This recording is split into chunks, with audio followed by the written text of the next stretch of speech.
네, 조금 전 전해드렸습니다만 영수회담이 무산됐습니다. 전국이 점점 더 꼬여가는 듯한 느낌인데요. 배성규 정치부장 나와 있습니다. 자, 배 부장. 네. 오늘 도대체 무슨 일이 있은 겁니까? 지금 이 상황을 보는 우리 정치부 기자들도 상당히 당황스럽고 헷갈리는 일이 벌어졌는데 이 추미애 대표가 일단 청와대 영수회담을 제안을 했다는 자체가 상당히 놀라운 소식이었고 그 자체가 좀 뜬금없다는 약간 이야기가 뜬금없다. 나왔죠? 네. 그리고 갑자기 왜 했냐 이런 반응이었는데 거기에 청와대가 그걸 또 바로 받았습니다. 그래서 영수회담이 추진된다. 시간까지 나왔는데 이것이 곧 뒤집어졌는데 결국 국민의당과 다른 당이 반발을 강하게 했고 야합이다 이렇게 얘기하면서 그리고 또 민주당 내부에서 반발이 크게 일었습니다. 결국 촛불 민심을 과연 추 대표가 대표해서 나가는 건 맞느냐. 그리고 이렇게 두 사람만 만나는 게 자칫 민심을 오도할 수 있고 정말 야합처럼 비칠 수 있는데 이렇게 해서 맞는 거냐라는 반응이 세게 제기가 된 겁니다. 네. 그러다 보니까 추미애 대표가 지금 의총을 거의 4시간 가까이 했는데 들리는 얘기로는 전체 의원들 중에 지도부와 일부 의원을 제외하고는 상당수가 반대를 했다고 합니다. 이러니까 추 대표로서도 추동력을 잃어버리게 되는 거죠. 그리고 당초에는 친노 진영에서 어느 정도 네. 지지를 해줬다고 했는데 그쪽도 뒤로 빼버리니까 추 대표로서는 이걸 강행해 나가기 힘들었고 그래서 시민사회단체 쪽 함세웅 신부까지 만났습니다만 아마 그쪽에서도 반대 의사를 전달한 것 같습니다. 자, 이렇다면 야당도 사실은 앞으로 국정에 한 책임을 지겠다는 마음 아닙니까? 네. 그렇다면 이 정국을 좀 풀어가야 할 텐데 네. 더 이상의 대화는 없는 겁니까? 어떻게 됩니까? 지금 오늘 나온 첫 번째 얘기가 그 회동 완전 철회, 완전 철회입니까? 그다음에 영수회담 재개 없다. 두 가지 말입니다. 그러니까 뭐 회동은 없는 건 좋은데 네. 그다음 영수회담도 글쎄요. 추진하기 힘들다는 거니까 이거는 물론 양자 회담만 뭐 둔 얘기일 수도 있지만 분위기로 볼 때는 삼자 영수회담, 사자 영수회담도 힘들어졌다라는 걸로 보이는데요. 왜 그러냐면 지금 국민의당과 정의당이 완전히 돌아서 버렸어요. 네. 그러니까 물론 먼저 제안을 한 민주당도 비판을 하지만 그걸 싹 받아들인 청와대하고도 더 이상 대화하기 힘들다.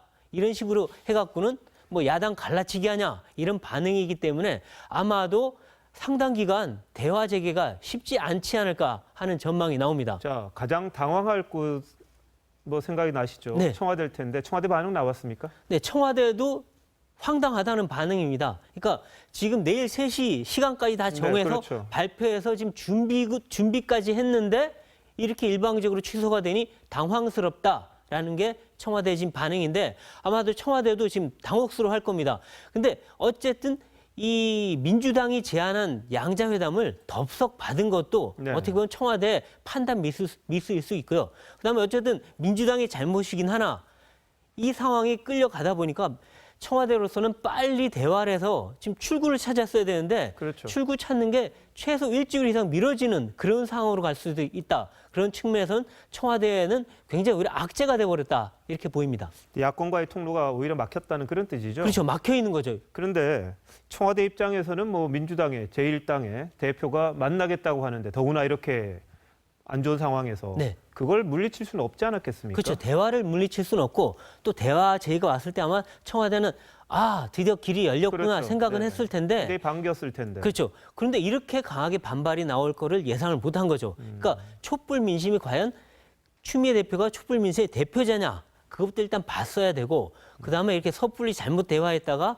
역풍 맞을 수 있다는 것도 생각을 했어야 되는데 그까지는 생각 못하지 않았나. 아무래도 지금 청와대 정무 기능이 약해져 있다 보니까 그런 측면도 있지 않나 싶습니다. 자, 그렇다면 일단 추미애 대표가 좀 던진 것 자체도 문제가 있다고 보는 시각이 많은데 네.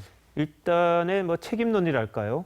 또 일부에서는 뭐 추 대표 뒤에 문재인 전 대표가 있었다는 네. 말도 나오는데 그 내부 좀 반발도 있을 것 같습니다. 네, 지금 민주당으로서는 상당히 이 전국의 주도권을 쥐고 나가려고 글쎄요. 승부수를 던졌는데 이게 완전 악수가 돼버렸습니다. 그래서 추미애 대표로서는 리더십에 굉장히 큰 타격을 받았다. 안 그래도 이전부터 추미애 대표 리더십에 대해서 네. 의문이 있었지만 이번에는 어떻게 저렇게 정무 감각이 없느냐라는 얘기가 나올 수밖에 없고 도대체 누구의 그러면 그 충고를 받고 이 결정을 했느냐 얘기가 나오는데 지금 당내에서는 문재인 전 대표 친노 진영에서 제안을 먼저 했다 이런 네. 얘기도 나옵니다. 그래서 일부 친노 진영의 핵심 인사들이 분명히 그 전날 제안을 했던 건 맞는 것 같습니다. 그런데 그게 문 전 대표의 의중이냐는 확인은 안 되고 있고 문 전 대표 측은 우리가 그렇게 요구한 거 아니다라고 부인은 하고 있습니다. 하지만 지금 당내 구도나 오늘 의총 분위기를 볼 때 당연히 화살은 친노 진영으로 같이 돌아가지 않을까 싶습니다. 자, 어쨌든 말이죠. 지금 대화의 물꼬라도 틀려고 했고 이제 뭔가 좀 될 것처럼 느껴졌는데 네. 안 됐단 말이죠. 네. 그렇더라도 정치권은 뭔가 책임지고 이 사태를 해결하는 방안을 내놔야 되지 않겠습니까? 앞으로 어떤 식으로 좀 노력을 할 것 같습니까? 그래서 지금 청와대가 다시 나서기는 아무래도 시간이 좀 있어야 될 것 같고 이게 만일 그래도 국민 여론은 이대로 방치하긴 힘들지 않느냐. 그게 뭐 어떤 식의 퇴진이든 아니면 뭐 이선 후퇴든 뭐든 간에 대화는 해야 되는데 그러면 대화의 끈이 야당과 청와대가 끊겼다면 그다음은 결국 국회로 넘어갈 거 아니냐. 결국 국회의장과 여야 3당이 모여서 원내대표든 대표 간에 해야 되는데 지금 추미애 대표가 저렇게 돼버렸으니 원내대표 라인으로 다시 한번 복원을 시도할 가능성이 있어 보인다. 이게 대체적인 전망 같습니다. 아무래도 여당도 뭐 지금 거의 대표가 식물 상태 아닙니까? 그렇죠. 지금 이정현 대표하고는 얘기 안 하겠다는 거니까 네. 그럼 두 대표가 식물이 되면 결국 남는 건 원내대표겠죠. 뭐 국민의당은 원내대표와 같이 뭐 비대위원장까지 같이 하고 하니까 있으니까 그건 뭐 상관이 없는 적절한 거고요. 조합이 될 수도 있겠네요. 네, 그게 네. 대체적인 전망으로 나오고 있습니다. 네, 배 부장 잘 들었습니다. 네, 고맙습니다.